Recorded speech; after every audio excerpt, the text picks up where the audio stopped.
Good morning once again, everybody. It's so nice to have you on board and joining this session. Thanks so much to the team at ITK, including Jessica, for their support with me delivering this session today. And thank you guys, everybody, for coming along as well. And thank you to UES as well, who've agreed to sponsor me. So this session, then, it's a very short session, guys. I think we've got about 35 minutes together today, so let's not try and cover too much. Let's try and keep it really focused on 2 or 3 ideas. Okay, I'm going to keep this as practical as possible. I want lots of chat and interactivity in the chat box. So let me just open up the chat box now. Oops, I've moved on. Sorry, just a second. Okie dokie. So there's the chat box. Let me just put hi everyone in the chat box. Hello. Okay. Yes, it's going to be difficult to probably use our microphones because of the amount of participants there are. So let's try and keep lots of our interactions in the chat box today.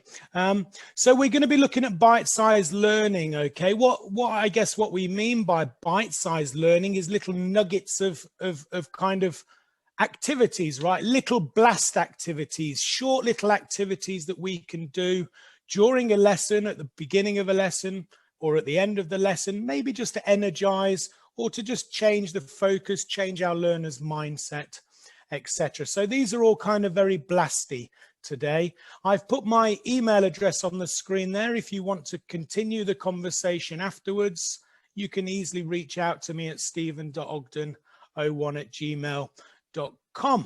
Okay, so let's make a start. I'm going to start with 2 quotes at the beginning. 2 quotes which I think really represent who I am, both as a teacher and also as a trainer. And I'd just like your ideas in the chat box as well. So the first one then is by Scott Hayden here. You can see this. He says, teachers have 3 loves. I think we'd all agree with that. But with Valentine's Day coming tomorrow, we probably have a few more loves as well. So teachers have 3 loves, this idea of a love of learning and a love of our learners. But I think the magic really is how we can help to fuse or to kind of bring these 2 loves together. And I think that's our biggest challenge as educators, is how do we bring these, the love of learning and the love of our learners together. What do you think about this very simple quote, guys? Just in the chat box, do you like it? Do you agree? Do you disagree? Whatever you think, just in the chat box there. Sibalo just says it's one of my favorite quotes. Okay. All right. Love it. Thanks for sharing. Okay. You agree. You're so agreeable, guys. Thank you. And the second one then, just really quickly, this is me, believe it or not, when I was teaching in my early 20s, when I had far more hair than I do now. This is in Japan, teaching some, I think, early primary learners there. But the quote here is really nice, I think. So what a teacher is actually more important than what they teach. So what the teacher represents, who they are as individuals, as people, as inspirers, this is actually more important than the content that we're delivering. Do you agree? Disagree? Yes or no once again in the chat box. Guys, let's get some conversation happening here. So let me just find out. So everyone's saying agree, agree, agree. Wonderful. So really, this is the background to this session, really. I'm reaching out to you in 2 ways to really think about this love of our learners and a love of our learning, and also thinking about who we are as teachers rather than just focusing on content. Okay, let's make a start then. I'm joining you today from Istanbul. I know the conference is there in İzmir. I'm joining you from Istinye. This is my city in Istinye now, and this is the car park where I park my car. Behind the trees there is my apartment where I'm joining you from today, and there's a little corner shop just down the road there. If I spin around here and take a little walk down this street, okay, you come up to this is a secondary state school on the right hand side there. And if you can see all those tables, These are market tables. So every Saturday, not today because of lockdown, but usually on Saturdays, we have a lovely open air market down this street here, selling all the beautiful fresh fruits and vegetables, all the seasonal ones that Turkey has to offer. And then if you keep walking here, behind the trees there, you can see İstinye Harbour, which is about 1 kilometre away from where I am now. I'm using Google Earth here, guys, to show you this. This is really traveling without moving, isn't it? Especially during a lockdown period, a time to really show students different places, maybe related to their course material, maybe related to a language point or a theme in your course studies. Just a quick yes or no. Have you all used Google Earth in your classrooms with your students? Just simple yeses or nos in the chat box for me. Some says I have, yes, I have. Catherine says, yes, I have. Any others? Shule says no, okay, or nope. Okay, do try it out if you haven't done it yet. It's not a new technology by all means, but I like the idea of kind of showing students different places and getting them to present places to the rest of the class as well. And then of course you can do loads of language kind of awareness activities with this. You can show them different parts of the story that you've just told, and you can elicit language. So this is where I park my car, for example, great for relative clauses. The shop up the street is where I buy my food. This is where there's a secondary school, for example. And then also if you look over there, this is where you can see İstinye. So showing a story and then taking snapshots of the story to encourage language from them is a nice idea. So this is Google Earth. I'm using this quite a lot these days. Not always, of course, but sometimes, just to get students seeing other things. So let's jump in then. Of course, everything's different this year, isn't it? This wasn't supposed to be like this. So there's a few things to bear in mind before I want to jump into the activities. Believe it or not, online learning is happening, okay? Research shows that students are learning from being online. How effective that is still in question, but learning is happening. But I think we would all agree that there's more distractions even now than what there was in the classroom before. Some of our children might have siblings running around. They might have pets jumping on their computer. There could be a cargo guy delivering the 19-litre waters to the apartments. Lots and lots of distractions happening at home. So as a result of that, I think, and from my own son's experience of online learning, he's actually becoming less motivated almost week by week. Are you finding that as well with your own students, guys, that motivation levels, are they increasing or are they dipping? Just in the box, more or less, guys, if you can. Let me find the chat box again. For some reason, I can't find the chat box. And it is exhausting, isn't it? You know, bouncing from one lesson to another. Same for our learners as well. I think we would all agree that the techniques that we probably hold very dear to us in the traditional classroom require some transformation. This is a normal part of the process. I'm a great believer in face-to-face interaction. When I teach, I use lots of humor in the classroom. It doesn't have to be language-based humor. It can be a simple look in the eye, which gets the class laughing. And then, of course, equipment, right? I think as time goes on, we're seeing fewer and fewer students open up their cameras. At the beginning of the pandemic, it was interesting that everybody had their cameras open, but as time goes on, we're seeing fewer and fewer students open up their cameras to the rest. And this is my son here, okay, doing his online lessons. He's a first grade student now. So I'm kind of looking at this from his perspective as well as my own perspective. So what can we do as a consequence then? These are some of the things that I want to really think about today. I think where possible, because of all the amount of distractions that students are facing, I think we should really try and make learning as memorable as possible. Okay, really trying to get that language, get those ideas in their brains. I think we should be looking to stimulate more critical and creative thinking through the activities that we do, really getting them to think about things. And of course, using lots of nice images, sound, music, video, etc.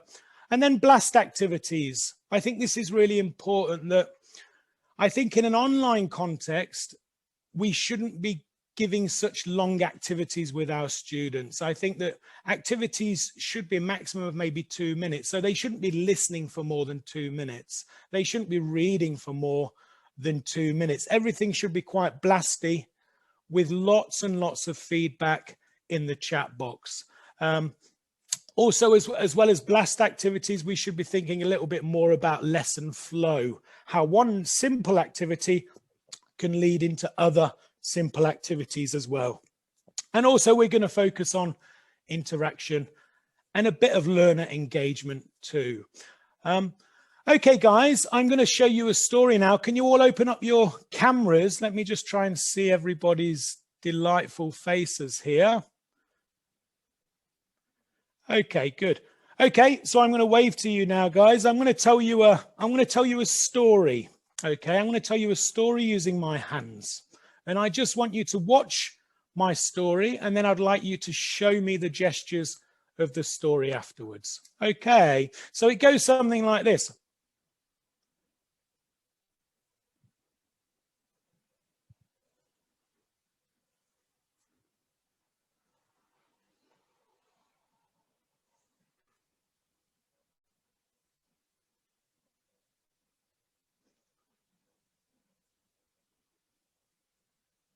What am I doing there, guys? What could I possibly be doing there? Just in the chat box, guys, what am I doing? Any ideas? For some reason, I've lost the chat box. I can't see your chat box, unfortunately. I don't know where that's gone. On the bottom of the screen, there's a chat option. Have you pressed that? Yeah, I have. For some reason, my chat's not coming up. Oh, no. Okay. Okay, it doesn't matter, guys. Okay, so can everybody, I've just shown you the routine there. Can I ask you to do the same? I want to watch you doing the routine with your hands. So do you remember how we started? Everyone show me your hands. Come on, guys. Wakey, wakey. Show me your hand. So what was the routine of the hands then? Can you show me? What did I do? Mm-hmm. Okay. Okay. All right. Not bad. Okay. All right. This is Sophie, guys. Sophie. Okay. So Sophie and Alex. Okay. Sophie and Alex are friends. Okay. So Sophie and Alex are friends from, this is a book, so school. Okay, so Sophie and Alex are friends from school, and now they are at the pool. Okay, so we're using lots of rhyming here with gestures. So Sophie and Alex are friends from school, and now they're at the pool. Everybody?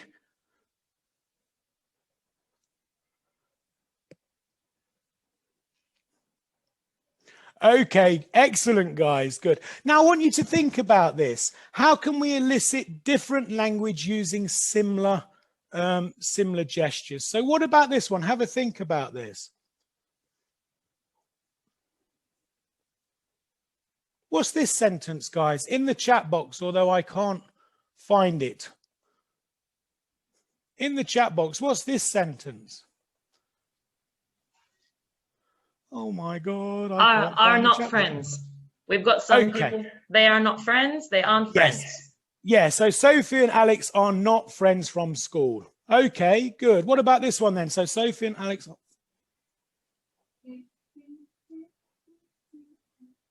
What's this one? Okay, I'm waiting for the answers. Waiting for the guesses. Sophie and Alex can't get on well with each other. Home. They are friends from the neighborhood. Okay, good. They're neighbors. So Sophie and Alex are not friends from school. They are friends from home. Okay, yeah. So Sophie and Alex are friends from home, and now they are Now they are on the phone. Now they're on the phone. Okay, Jessica, good. So we're starting to elicit language here. What's this word, guys? Just in the chat box. I can't see it, but what's this word? Home, house, home. Okay, good. And what's this one? Friends. Who's this? Sophie. Sophie. Okay, so we've got the idea, guys, that through very simple gestures, we can start eliciting language from students. I know that Sarah in the first session talked a little bit about storytelling, and I think this is another effective way of doing storytelling with our students, teaching through gestures. Okay, and it's a great way of eliciting language. Okay, so this is Sophie and Alex. Okay. I'm a great believer in giving students lots of limitations. I think with limitations, this is where creativity can happen. And this is another storytelling aspect. Through limitations, creativity happens. Let me give you an example of this. So what I like to do is get students to do some creative thinking where we get them to write a 7-line dialogue between two characters.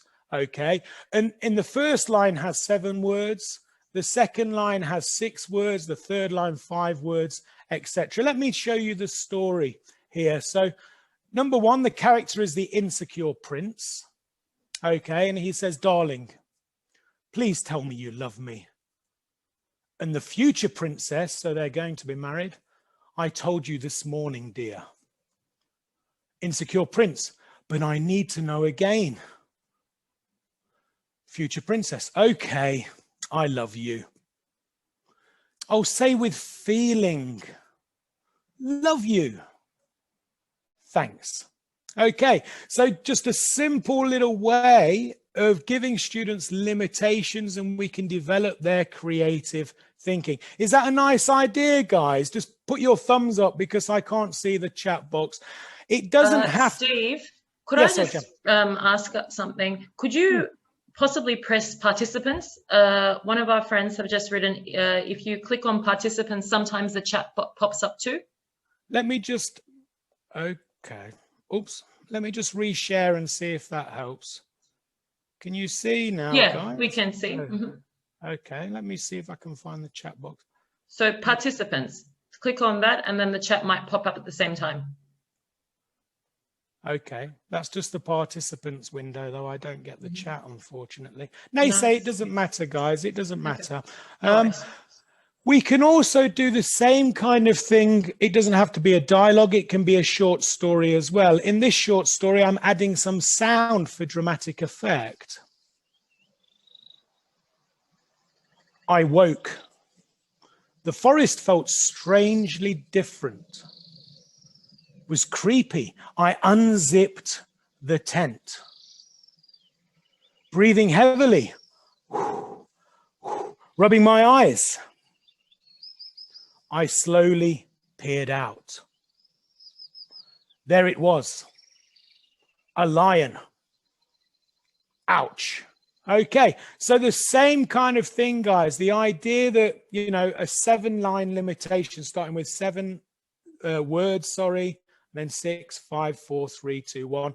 This is an aspect of helping to develop creativity through limitations. Here's another one, for example, guys. Can you see the photo on the screen? Yeah, this is a black and white photo. I think that using black and white photos are actually in some ways better than using more color photos, okay? I stole this from a friend of mine's session recently, this photograph, okay? Because I think it's a really, really nice photo. But through limitations, again, we can get lots of interesting ideas. So what are the women saying? A maximum of 7 words. Oh, let me just try and find a maximum of 7 words there. Oh, I've got the chat box up. So what are the women saying here, guys? A maximum of 7 words in the chat box. Any ideas?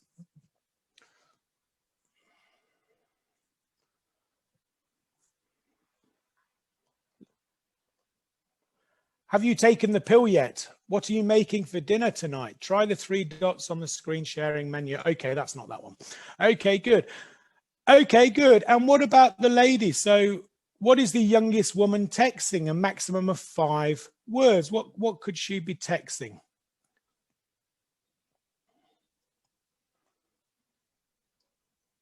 Any ideas?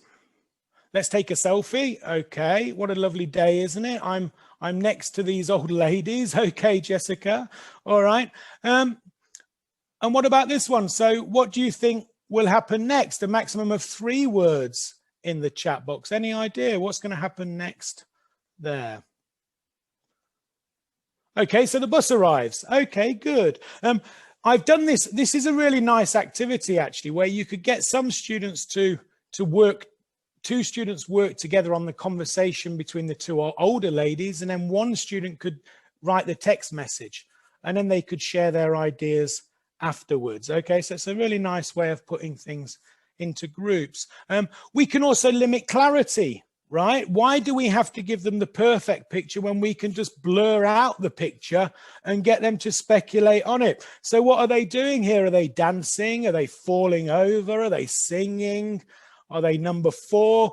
Are they number 5? Oh, let me just move that. Are they doing sport, or are they doing something else? Any ideas just in the chat box again?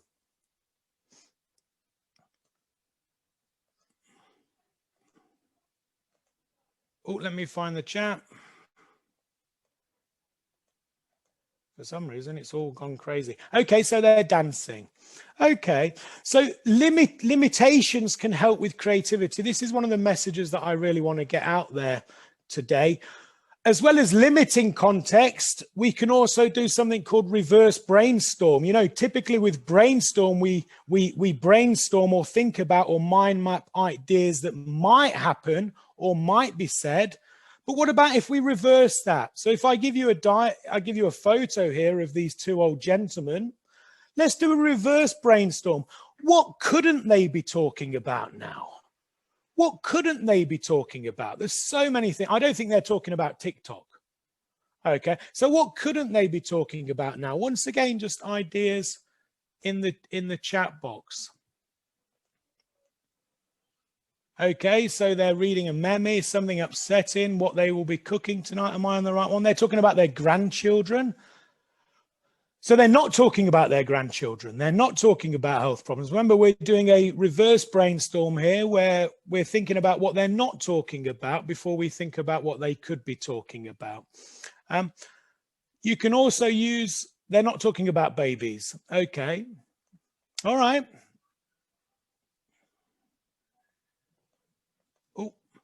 What about this one, guys? We can also do something called speech bubbling with photographs, where we get you give students a photograph and you get them to create conversational speech bubbles related to the image. So what could be being said or being thought right at this moment in time? What's being thought? What's being said?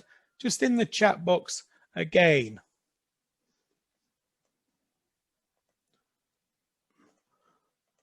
Okay, oh my God, is that really Kendall, Jenny in the supermarket? Look at them, oh my God. So you could see lots of these kind of natural kind of sentences could be brought out here. Oh my God, zombies, aliens invaded the earth. Okay, so you get lots of nice examples there. So think about limiting context, think about reverse brainstorming, think about giving speech bubbles as well. And these are all really nice, effective ways of using images or photos in the room. Another way that works really well online is something called a text flash, where instead of giving students time to read a passage, you just flash it up for a few seconds and then get them to put words into the chat box as well. So let me just flash up a text for 10 seconds, okay? And then I just want you to put whatever words you saw in the text into the chat box. Okay, so here it goes.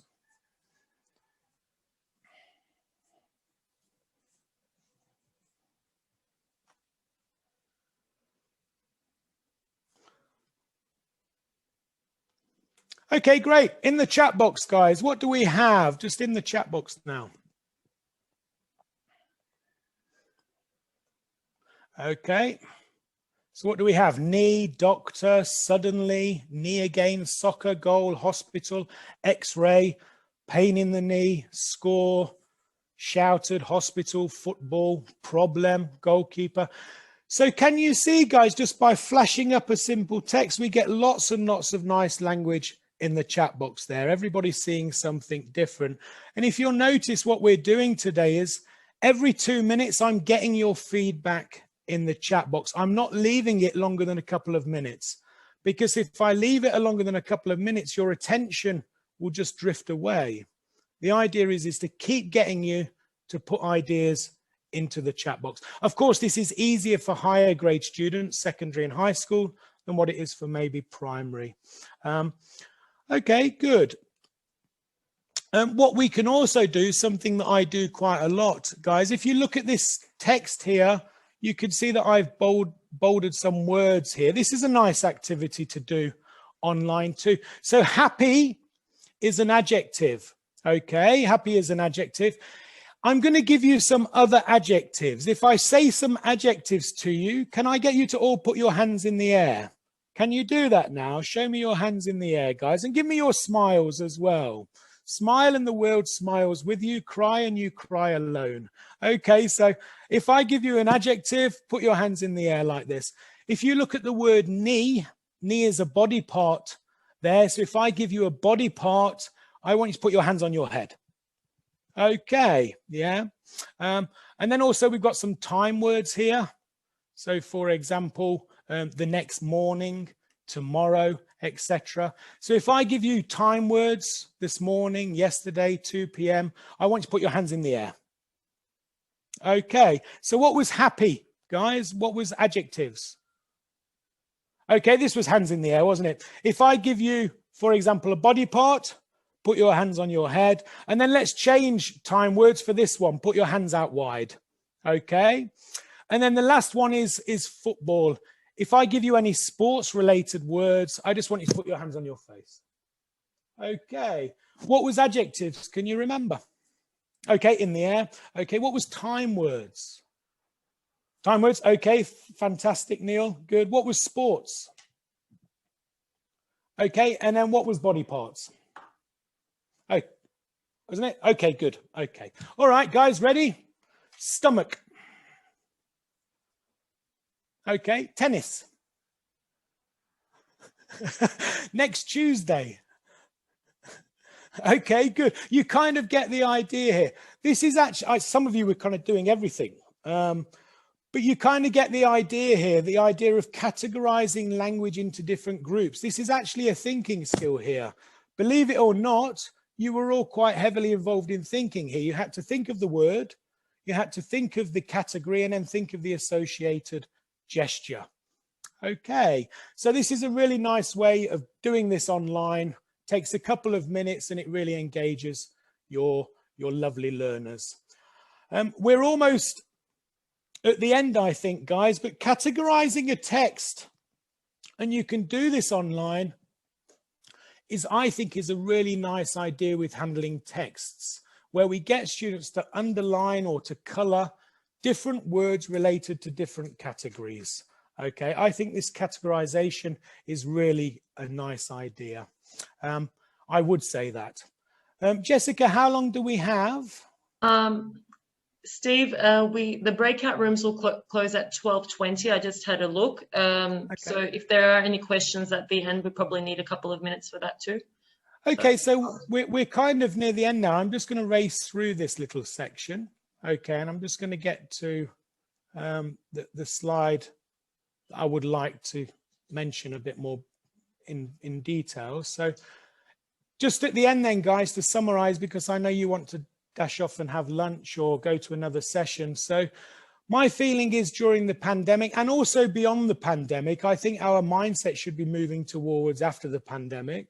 I haven't seen enough of reviewing and recycling online. The lessons that I've attended, the ones that I've observed my son doing, there hasn't been enough review and recycling from previous lessons. Everything seems to be fitting into that one lesson.